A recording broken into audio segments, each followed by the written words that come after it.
Wait, the music's sick. Yeah, it kind of slaps. Can I get this for my vacation next week and just have it This is playing in this the is like hotel what the room? not copyrighted music. Yeah, it's cap cut free. That's Bob Does Sports. Their theme song. It's from one of those. The only reason I know that is because it's in the Dancing Fruits video for my fucking 1-year-old.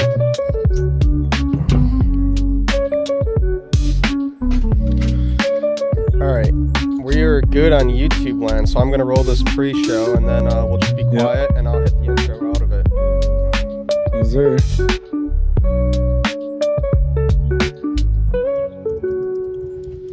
Welcome to the Basic Bogies podcast. We release new episodes every Thursday. If you like what you hear, follow us on Instagram, TikTok, and subscribe on YouTube. We can be found at Basic Bogies on all platforms.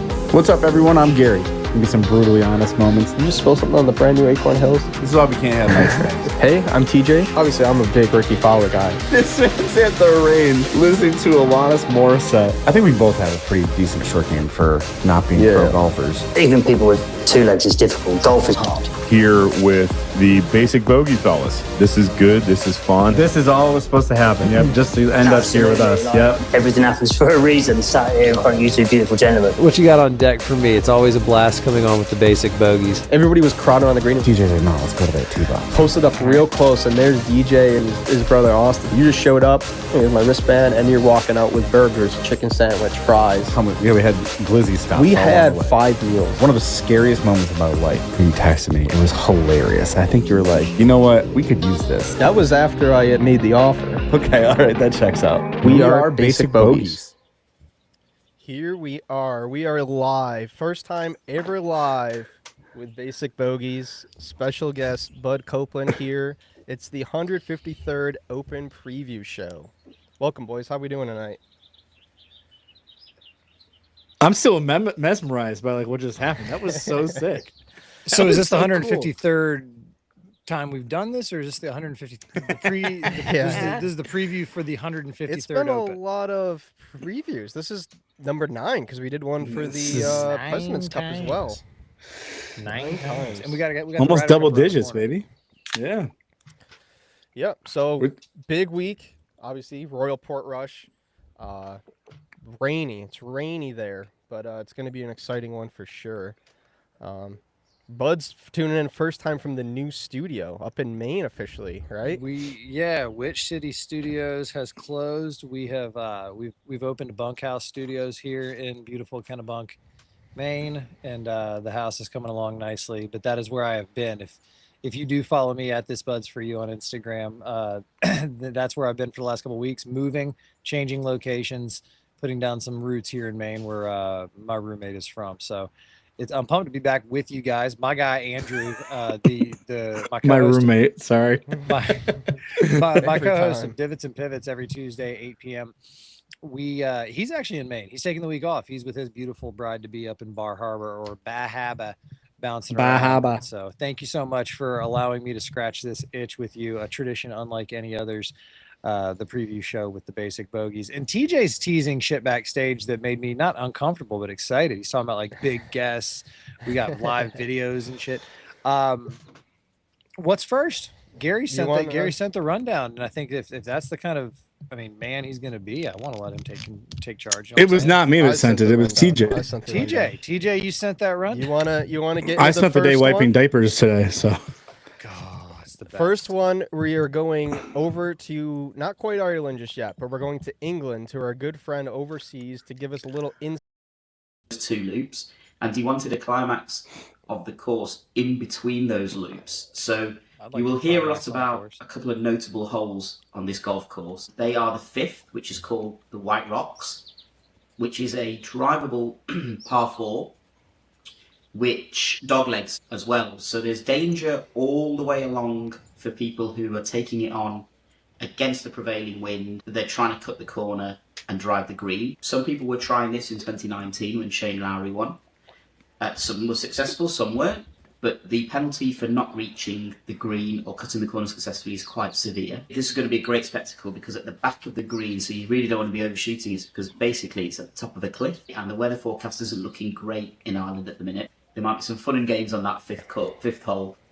So that's one to look out for on your TV screens and on the broadcast. The other one is the 16th. Now that's getting great coverage. It's a par 3. It's called Calamity Corner. And it's basically a 220-yard par 3. Basically, all the way along the right-hand side of that hole is a big wasteland drop-off where if you end up in there, you're going to be close to some big numbers, and that could potentially ruin your round. The safe route is from the left-hand side. However, there is also a bunker ready to catch you if you're a bit too cautious. So it will be really great to see some of these players testing themselves out against sort of windy, rainy conditions potentially, and the pressure of the Open, and see how they come up. So that's our buddy Nish over there from Top 110. So their whole goal is to play the top 100 courses in the UK in the next 10 years. And I think so far they've got, somewhere like 10-ish checked off. And so Portrush is number 6 on the list. They're going to be playing it here at some point. But that's so crazy. He knows all about the links. I mean, that's what he grew up playing there, and they're playing all these courses, Muirfield, St. Andrews. What a guy. You know. What a guy. What a guy, man. Love Nish. But yeah, certainly some tough holes. I was watching a lot of the Live from the Open, just clips of the practice rounds the past couple days. And it's going to be certainly quite the test just with the weather. You know, not just being that different style, but the weather is going to play havoc on this. So let me ask you this: Who won a Open recently in shit weather? JJ Spawn. An Open, not a U.S. Open. Oh, jeez Louise! Everybody saw that coming too, right? Everybody's picking JJ. I love that he's playing in his first Open championship. It's the cool that's that kind of cool resurgence where, I wouldn't touch him with a 10-foot pole betting this week, but no, it was your boy Georgia Bulldog. Yeah, it'd just be terrible if somebody picked that. Don't do it, Kerry. We're not to the picks yet. Stay on schedule. No, I know. The Open Championship 2 years ago, Brian Harmon, you remember the little lefty just kind of shaking everybody off in the crap conditions and just punching it down the fairway. I'm saying be on the lookout for a guy like him this week with the conditions when you factor that in. Mark Leishman, maybe some of these guys who are used to playing in windy, rainy condition, definitely the Europeans. I just think that is going to be a huge difference maker for even the guys at the top. But there's something else. You said you were watching Golf Central, on and off throughout the week. I just kind of got my fill of it. I'm still schlepping down to Massachusetts to drop the intern off at daycare for the remainder of the summer, a couple days a week. And so on my way back, I was catching up, and something really jumped out to me. And these greens are going to be slow. And if you remember last week, Rory having a little bit of a hissy fit, and somebody caught him going, these greens are shit after he missed a putt. I don't care if he sits up there all chipper and glad and everything like that. If that's his headspace around the greens, I don't think the greens are going to be much different. They're slow by American standards. They're going to be running, I think they said like 10.5, which that's what's going to be at your local club there, even Muni on a good day. And so just a little fun, just a little thought, a little food for thought there when it comes to these conditions. Slow greens, shitty weather. This is going to be one of the more classic Open championships that we've seen, since 2023, I guess.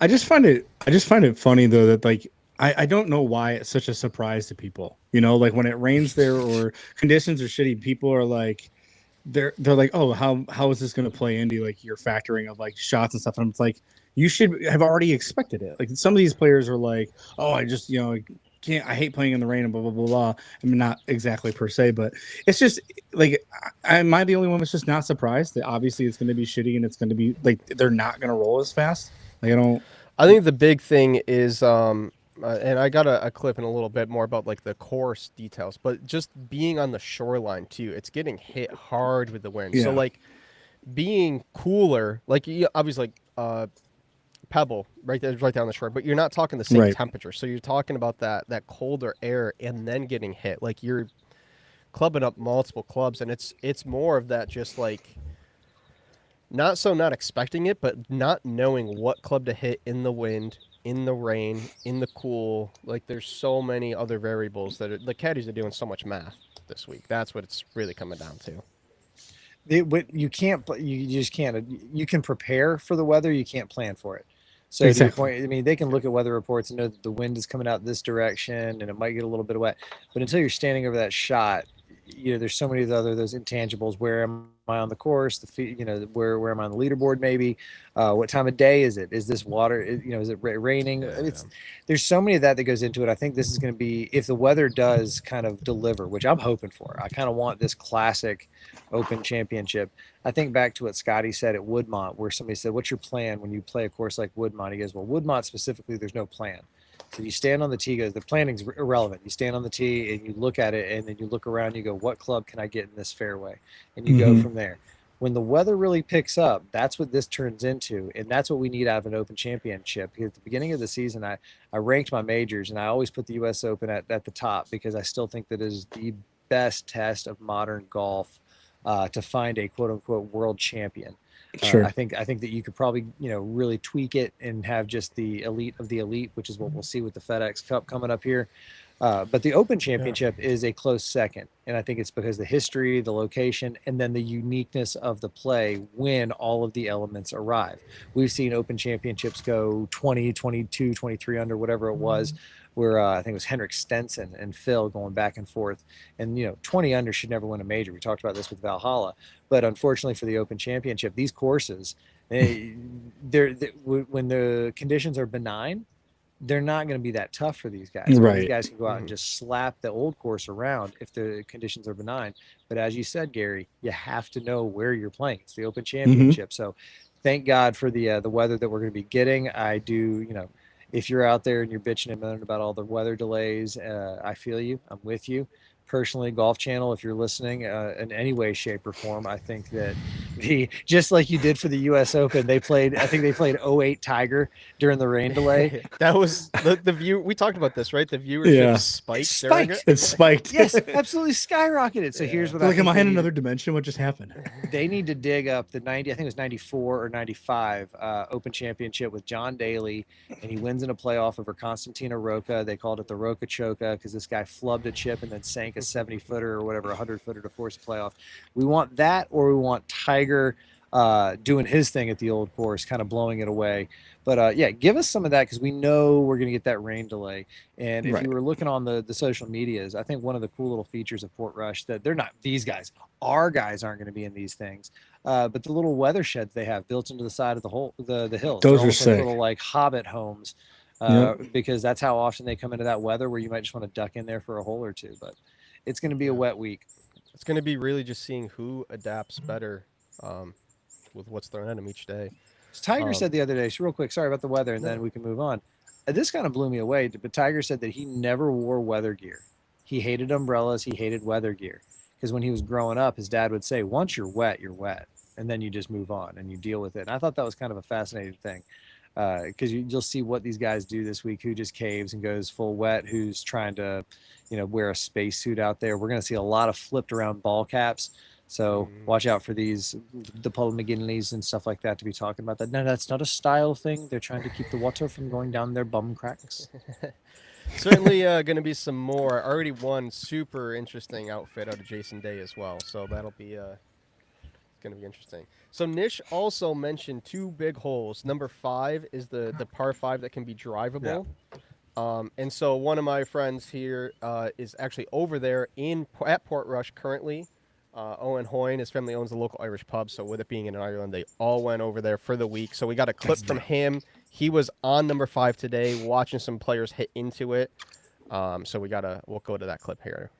Now, talking of who's going to win, Chris, This is Owen Hoyne reporting to you live from Portrush, Northern Ireland, on day 2 of my trip here for the basic bogeys.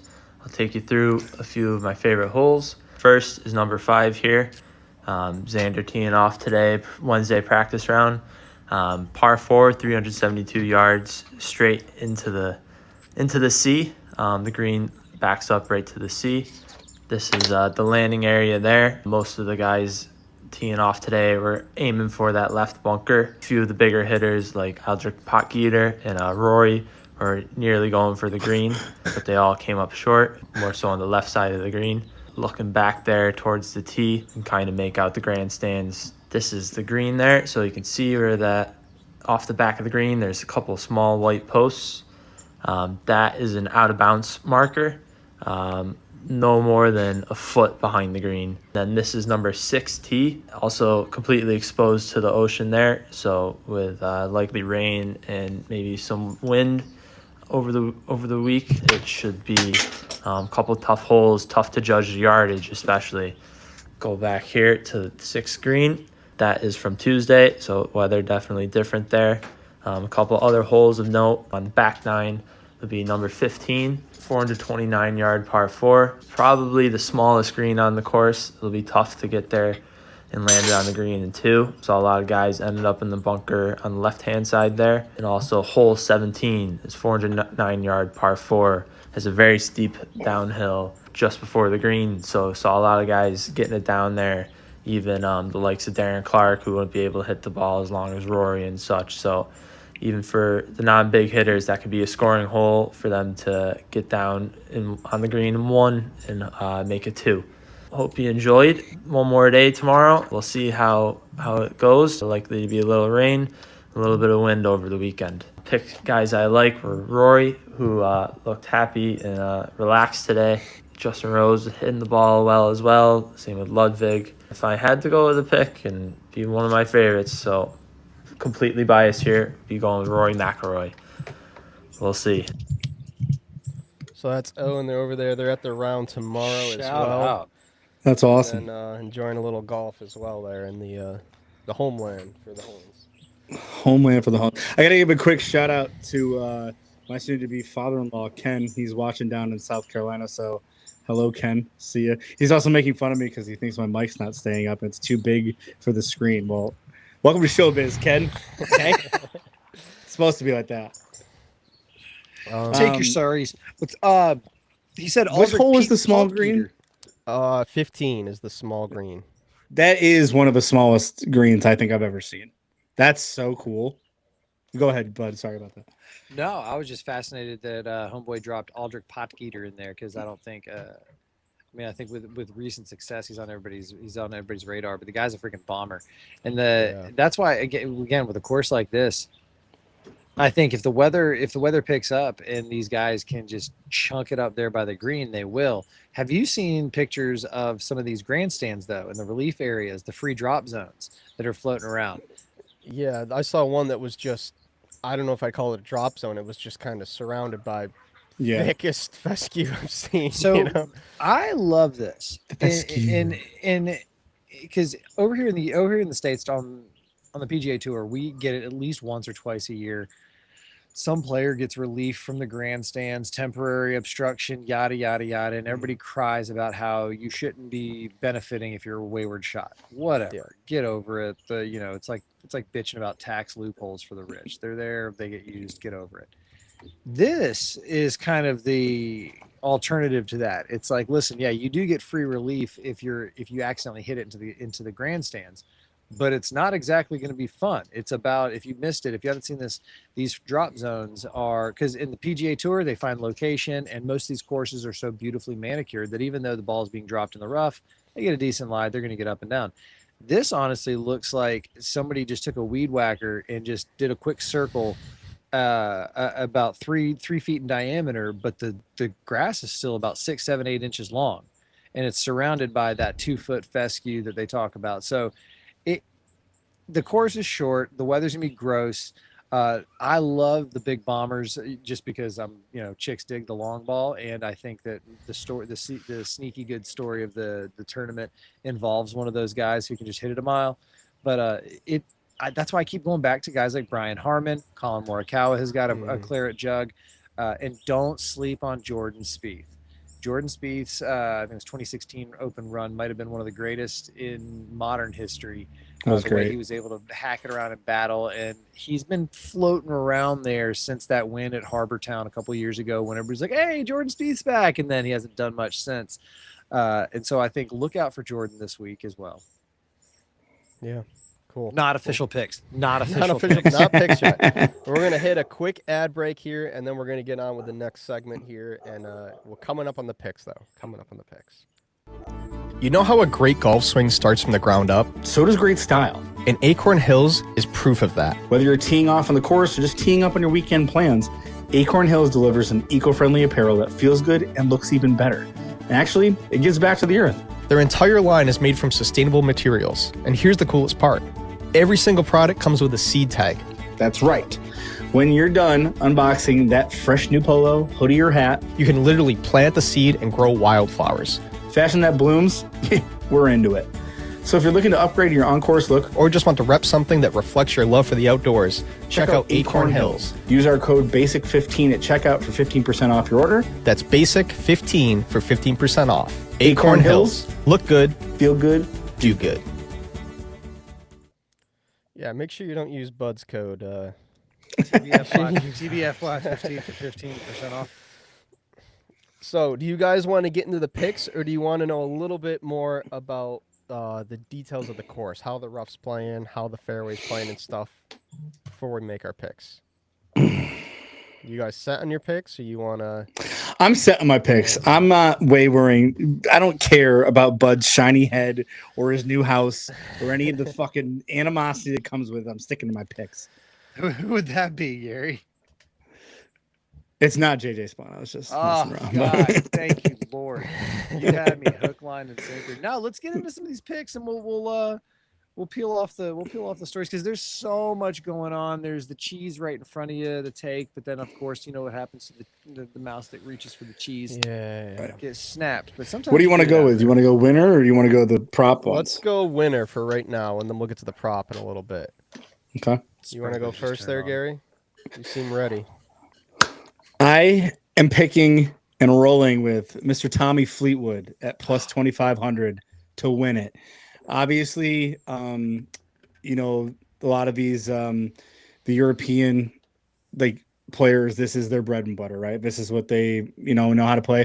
Tommy's always played well at these ones, so that's who I'm sticking with. I think that he is just going to have, especially with the wet weather, I've always just liked watching him play and noticed that he does very, very, very well in those conditions. So Mr. Fleetwood, riding with him, plus 2,500 to win. That's my guy. Yeah. Would it be something if he broke through on the PGA Tour and his first major, but it was the major that's not actually on the PGA Tour? Just right. I think this would be the only major winner with an asterisk that everybody agreed on. It was like, hey, listen, it is what it is, brother. Once you win on American soil, then we can talk. Speaking of American soil, Kevin Kisner, he had a good showing last week on the PGA Tour. Side note for those fans, because he has one of the greatest all-time trolls at the Open Championship a handful of years ago, and there's a great shot that's always floating around. He's wearing a 1776 hat, and I thought that was dope. I did it earlier this year, and I really struggled with this one because I'm not going to try to outsmart what's in front of me, which is Rory McIlroy and Scotty Scheffler.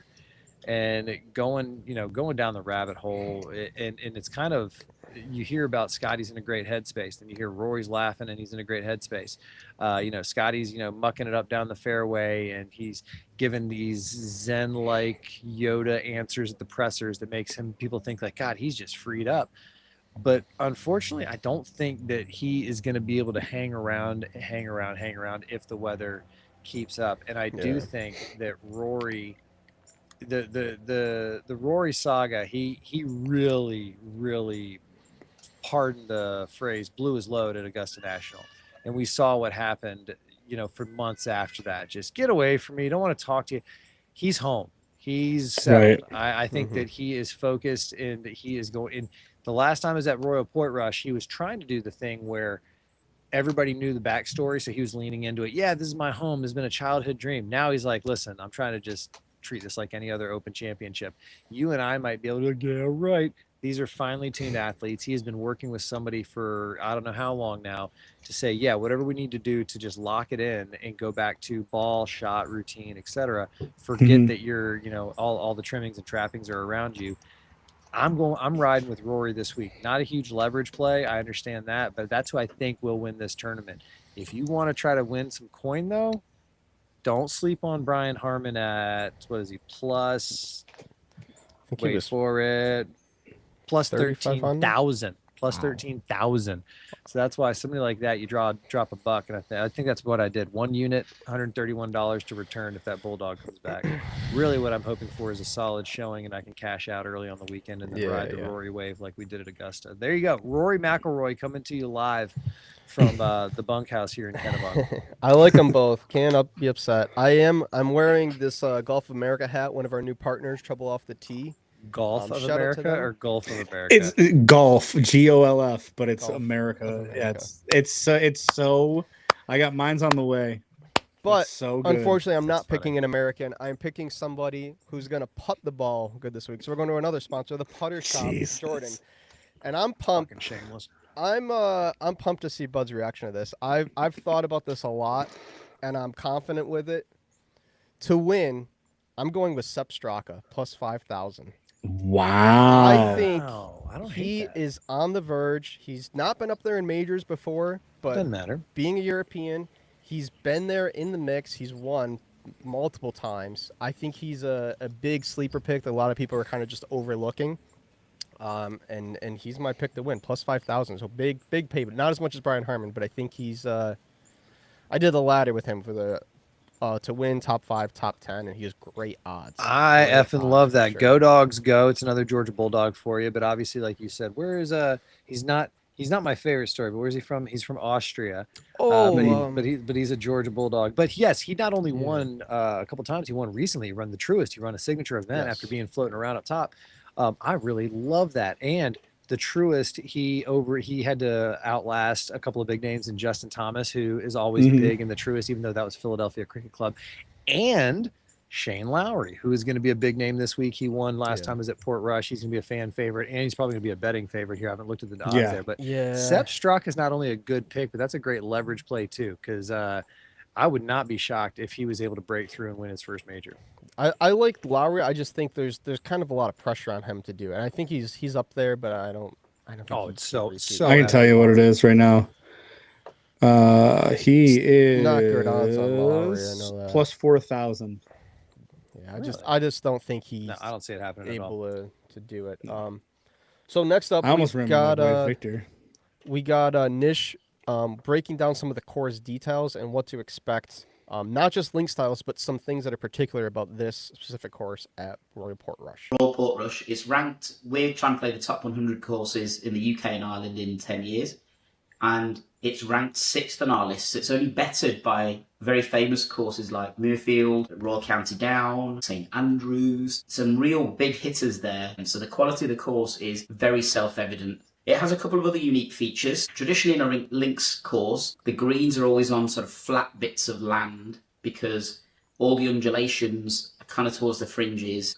Portrush, because it's in duneland, there is a lot of undulation to work with. So Harry Colt's actually used a lot of the undulations to help feed into the centre of the green. So you're going to find a lot more breakier putts at Portrush than you would do in a normal links course. Another thing worth noting about greens just generally on links courses is that they don't tend to break as much, and that's because they have to keep the grass a little bit longer in order to combat the conditions, so the rain and the wind. In terms of bunkers, they're not crazy numbers of bunkers, and they haven't got very big pot bunkers either. They're more placed to be strategic and almost force your hand in where you're going to play on the course. And I think it's all going to be wind dependent how they guys decide to play. So there's going to be a lot of strategic play going on. I think it's going to be a real thinking golfer who's going to prevail in the end. In the past, it has been a critique of Portrush that the rough has been overly penal, particularly for a links course. Now, I've seen some videos again of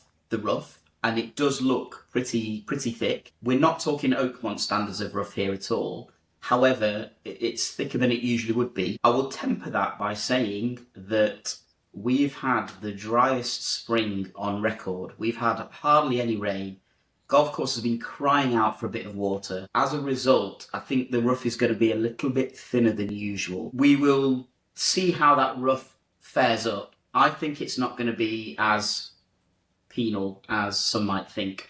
The issue with the rough is less the length of it. It's going to be the fact that it's actually on quite variable land. A lot of it is going to be either ball below feet, ball above feet, but I think you're going to get some variation left and right as well in that, which I think is going to lead to a lot of awkward stances and a lot of awkward lies. The fairways, they're going to be firm and fast as it's been so dry. So I think bump and run will be a very, very strong part of anybody's game. I think particularly given that you're fighting against the wind, so keeping it low is going to be quite important. Wind is always going to be a factor in Ireland. It's right on the coast of the Irish Sea, looking out toward Scotland and England. It's as far north of Northern Ireland as you can get, so the wind is definitely going to be a factor. I freaking what's his name? Nish from Top 110 podcast. Top 110. Phenomenal. Shout out Nish. He is a fucking G. I don't even care if it's part of their 100 or not. I just want to start sending him courses, having him do research, and then talk me through the course. You know how like some of these country clubs and websites you can go hole by hole, voice like previews. Yeah. I want him just to find a course. First hole here, solid little par 4, downwind for the back tees. But today we're going to, absolutely shout out Nish. You're a gem. I can't believe you did that for us or for these guys. Us, the Royal we. Yeah. What's next? So he's like obviously I wanted to try to get him on, but being in UK, it's what 12:30 a.m. there right now, and he's got kids, so it didn't work out. We'll do the announcement now officially. He's going to join us for the Ryder Cup preview and give us the European background. We're gonna which is going to be very exciting. So we all need to wear like American apparel. So I just reached out to Nish yesterday, and because I had the idea, I was like, well, if we're gonna do this live, we need something to break it up because it's a lot. And I asked him like, hey, can you give me like a minute, 2-minute type thing? Nish went and recorded a 20-minute bit to send to me with the most informative stuff. I couldn't cut it. I had to cut it down to all these clips, but I couldn't cut content. Amazing. It was so good. Amazing. So good. Love you, Nish. You're the best. Big shout out to him, and then a shout out to Owen as well for obviously getting these videos and sending them over from Ireland while he's there. That's so cool. Do you guys want to get into the prop bets here? Let's do it. Bud's ready. Hey, yeah, Bud, you start us off. So I'm gonna lead with what I was going. I got 2. Shocker, can't follow directions, whatever. I have 2 too. You're fine. There is the absolute best story of the week, and it's coming to you from Estonia. Have you heard of this kid? I saw Richard clips Teeter. Richard Teeter with a ball speed of 190 out there keeping it up with. He's an amateur from Estonia. Homeboy learned how to play golf and English, I think, by watching YouTube. And classic. He is the first golfer, professional or amateur, from Estonia to play in any of golf's majors. And so shout out Richard Teeter. And so just for funsies, I threw $1 on Richard to win because he's plus 250,000. So that would be a decent little payout if he hits. But in reality, I did see what he was to make the cut because I thought that'd be a fun one. But he's plus 185 to make the cut. So I guess they know the kid's got game. Nah, for reals though, my prop bet for the tournament involves the first round. I'm kind of falling in love with these round by round leaders or round by round, this. And and so I was just kind of looking at it, and one that caught my eye was first round birdies or better. Who's going to lead first round birdies or better? And in my gut was my decision. But before I went with it, I had to go find, like, is this totally stupid? Like, am I going to look like an asshat when I say this name? And no, I'm not, even if you disagree with me, because this guy is averaging 4.2 birdies per round on the PGA Tour. He's 14th overall. Sam Burns, come on down. First round leader for most birdies or better at plus 9,000. So there you go. Some easy coinage right there. Some side hustle. Sammy Burns is going to go out. And here's the thing. It didn't say score. It just said birdies or better. So if these guys are getting beat up, they know how to punch. They know how to punch back. They're going to make a lot of birdies to try to keep up with the conditions and stuff. In my mind, I don't think it's going to be so horrendous that it's just hold on for your life, because these courses aren't like that. There will be those lulls where guys can go on 4, 5, 6 holes in a row knocking out birdies. Sammy boy, bring home the cheddar. There was a DraftKings had a like you get bonus bets back for whoever you bet to win has the most birdies on the weekend. So I did, not my actual pick, but I did throw the $5 on Rory for that because it was $5 minimum, but he could easily make the most birdies on Saturday and Sunday and not win, but be battling and get those. It's like one bonus bet per birdie that he makes on the weekend, which is a pretty cool crazy deal. It's not my prop bet, though. What a country. My prop bet is Mr. Ben Griffin, top 20. for plus 220. Ooh. I think he could sneak into the top 10 pretty easily. He was hot, right? And he's kind of cooled off a little bit, and I think he's ready to get back out there and make his name known again here in a major. So I like those odds, top 20 to plus 220. Yeah, because at the U.S. Open, he wasn't he flirting? Was it early or late that his name was up there, and then he just faded away into obscurity? Yeah, I think it was before like the final batch of weather there on Sunday. T10. So yeah. Because at one point I remember thinking to myself, is Benny Shades going to really pull this off? Benny Blades, Benny Shades. Yeah, I like that. Top 20. That's a solid prop for. I think that when you have a shot of adrenaline, like now he's got this kind of quixotic tilting at windmills, I can beat the world thing, and as long as he doesn't pause to go, I was doing loan officer shit like 2 years ago, and now I'm here, then he's going to be okay. Also, good follow on TikTok. He gives some great like behind the scenes. Look at my locker. Yada yada yada. I gotta defend him as a fellow shades wearer. So I don't know if you know the reason why he wears them. He's floaters. Such bad floaters, and it makes it easier for him to track the ball. Do you know what the floaters are, by the way? I don't know. Lack of fiber? No, it is actually your white blood cells. That's what you're seeing. Is that true? They're just like floating in front of your face. This is live. So I hope it's accurate. I'm pretty sure. I'm like 99.8% sure that that's fine. We got Google it's like out here. Yeah. Hold on a second. Hey Siri, what are floaters in sight? It just shows Steph Steph Curry's dark shapes that float across one's visions. They can look like spots, threads, generally harmless. However, in some, I don't see anything about white blood cells. I'll believe. I know, you, I completely made it up. I was just joking. All right. Give us your prop bet, and then we're hitting another break here. I just want to see how long I get somebody to do it. Fuck off. Did you know that Marilyn Manson cut out a rib? Yeah, to do what? Anyway, so here's my make the cut. I got two of them. I'm gonna go to make the cut.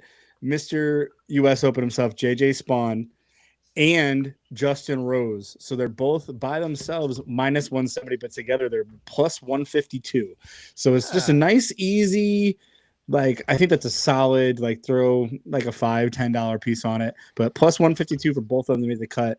I don't know. I just was looking through and I was like, who do I think is really going to be able to play on the weekend? And I was like, JJ's been playing well, obviously.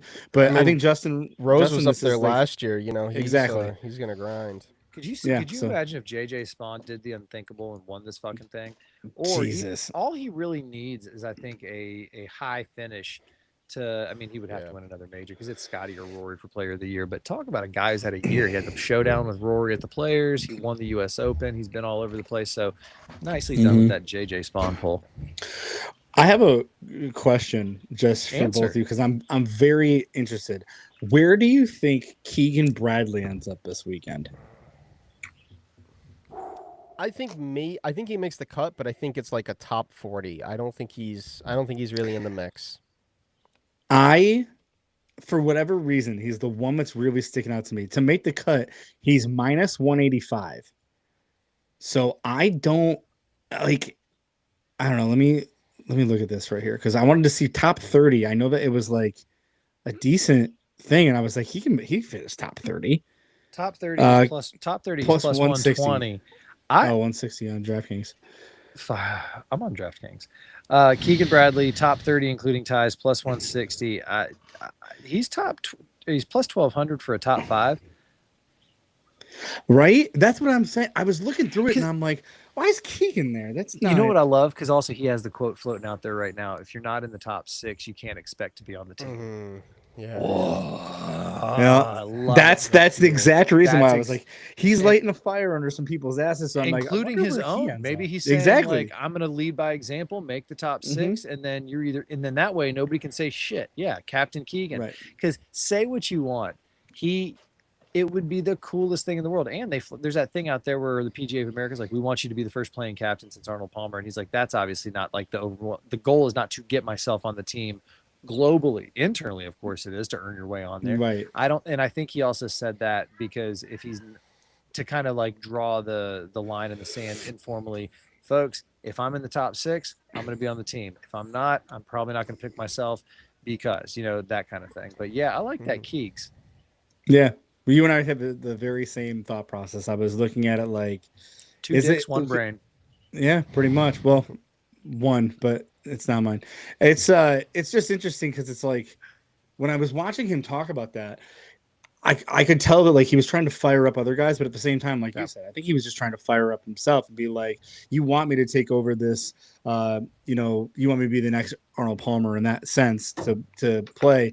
But he's like, I got to earn it. And I love that. That's why I'm so happy they picked him to be the captain of the Ryder team. So I'm really hoping that's like, I don't know. I hope he does well.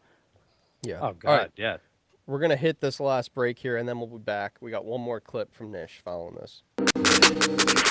We all know the saying, drive for show, putt for dough. So if your flat stick's feeling more like a cold stick, it might be time for an upgrade. And we've got just the place for that. Check out the Putter Shop, where our buddy Jordan is doing it right. He's got a killer selection of new and used putters. And if you've got a dream putter in mind, he can even help you out with special orders from some top-tier brands. Jordan has you covered. Literally. There are putter covers for all shapes and sizes, from blades to mallets, to even those spaceship looking things that we won't judge you for playing. Plus, he's stocked with slick ball markers so you can mark your spot in style. Use our code BASICBOGIES15 for 15% off your order. And roll the rock with confidence. The Putter Shop, where your next favorite putter is waiting for you. That's so weird, Bud. I didn't see a code for you on that one. That's so weird. I don't... Why did it do that? I'm just a guest here. All right. So the last little clip we've got, Nish and his co-host Chris made some of their picks. So we're going to roll that. Nice. And then break down what we think of those. And they've got a very big, they wrap it up with an incredible sleeper pick that I didn't even know this name. And I had to go and place a bet on. So here we go. This is the bets from Nish and Chris from Top 100 in 10. Now, talking of who's going to win, Chris, who's my playing partner and the guy who's doing the challenge with me, he's more of a betting man. He's given me some idea on who the smart money might be on. The first one he's named for me is Sepp Straker. Now, Sepp has had an amazing year on the DP World Tour. He's probably most likely to be in the Ryder Cup team as well.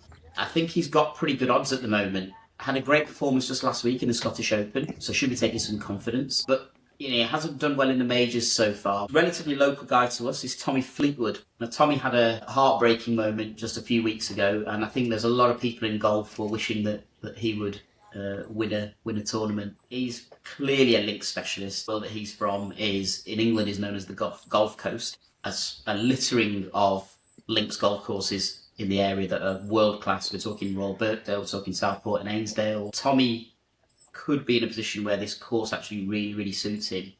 And his putting is looking much better this year, and hopefully with slightly more forgiving greens being a links-style place, might just tip the balance in his favour, so he could be a good candidate for a win. A world player to look out for would be Adam Scott. Now, he's a perennial performer in the majors, Mr. Solid, very dependable, beautiful swing. He's got a temperament, because you're going to need to be patient at Portrush. There might be some fairy tale story unfolding that's going to take the outright win.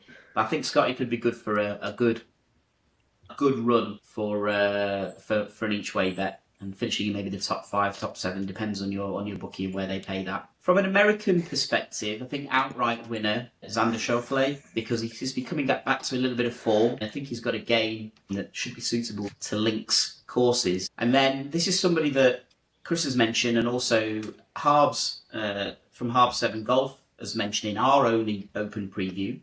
And it's a player who's kind of hitting his stride at the right time. It feels like he's got the, I suppose you'd call it, he's got the bottle and he's got the cojones to tough it out, I think, and keep patient and hard when needed. And that's Wyndham Clark. So that's our little betting guide for where you might want to put your money. We had a real outside bet on a chap called Matthew Jordan. Some people may know, a couple of years ago at Hoylake, he finished in the top 10. So he was the local pro, clearly grown up on links courses, links specialist. qualified for the Open. I think he's got a really, really good chance of finishing in that maybe top 10 again. So that's our kind of little guide to Portrush. What we do know is it's going to be a wonderful tournament. It's going to be very exciting. I hope you all enjoy it. And if anybody is sort of over our neck of the woods, that you all love the British hospitality. I mean, in Northern Ireland, you're going to get a great welcome, a great pint of Guinness at all times, and you're always going to have a good laugh. So enjoy the tournament, guys. Good laugh, great pint of Guinness, shit weather. I love it. He's so fucking the fun. best. He really had me. He's unlocking a new vocal stem for me. Beautiful swing. I can't. It's so good. So this perennial performer of ages. Matthew Jordan, I went and placed the ladder on. Yeah. So top 40, he's plus 185. Top 30, plus 310. Top 20, plus 600. And then I pushed it to the top 10, plus 1600. If he can sneak, if he can make the cut and stay in there and then backdoor it, be a good little payday. Sneaky pick that I didn't expect. Xander Schauffele, though, no, he's not going back to back. Everything else, I gotta agree with. The only thing I'd say is X is not going to give it to you. If you saw that dorky little man standing in the bar with his pint of Guinness and his Callaway hat on, I love Xander Schauffele. I love to ask him, "Where's your gold medal?" He's like, "I have no idea."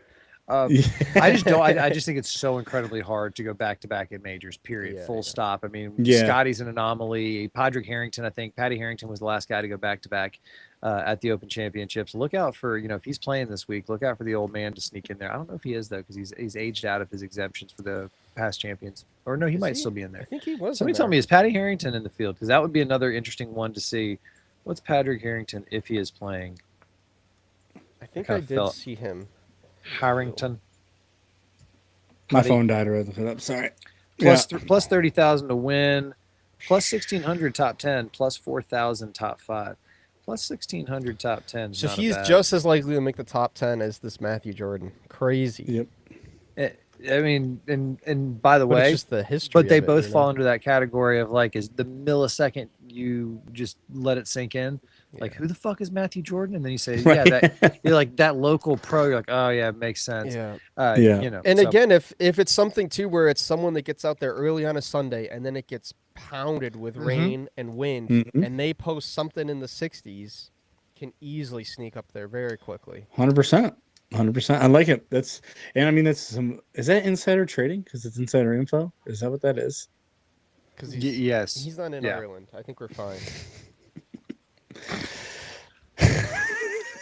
I'll say this: the Open Championship, if it wasn't 180,000 years old, it is so unique in nature that these are not big cities. They're not made. We talk about U.S. Opens, and they always say, "Well, can the infrastructure handle the crowds?"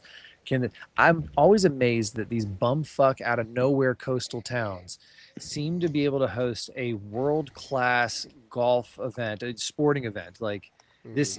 And for the Brits, sorry, I know there's some English people. I'm not a British, whatever, fuckers.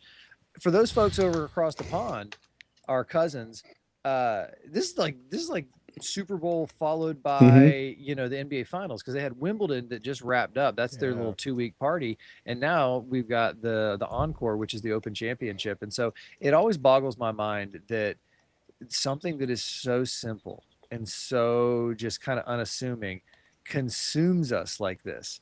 And it genuinely is the creme, the oldest, the baddest, whatever you want to call on the majors. Still not number one in my opinion. That's a whole different story. I know there's a lot of people who think that much legacy and lore leads to kind of greatness right now. No, it's just gonna hold its place for a few more years. But I'm pumped for this week, and I go back to the shitty little, these tiny little towns that somehow, I don't know why we can't get golf majors at more venues throughout the United States.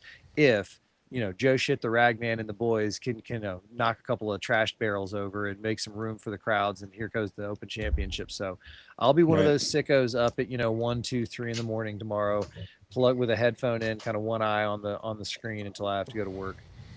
Hell yeah. I'm on baby duty still. This is my last weekend or last couple days. So yeah, I'll be What do you mean? After that, is the kid not yours anymore? Yeah, exactly. I knew you were gonna say some shit like that. No, my leave is up after this week. I go back to work on Monday, so this is the last week, couple days. Enjoy it. Yeah. At least you have decent content to follow, starting at 1 a.m. every morning for the next few nights. Yeah, right. That is true. That's very true. All right, boys, that's another one in the books, all underway. What is it? Not even... Yeah, they teeing off in, I don't know, 4 hours, 5 hours? 1:30 a.m. Yeah. Gotta love it. 4.5 hours baby from now, duty 5 calls. hours from now. So That's the another other one in the books. Thanks again, Bud, as always. And we'll Thank you, see sir. you back here soon for another preview, I'm sure.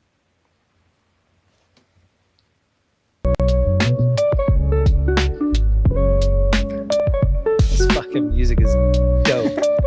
I would listen to this on the course. This Absolutely. is so nice. This is I want this so on a nice. loop when I'm practicing putting.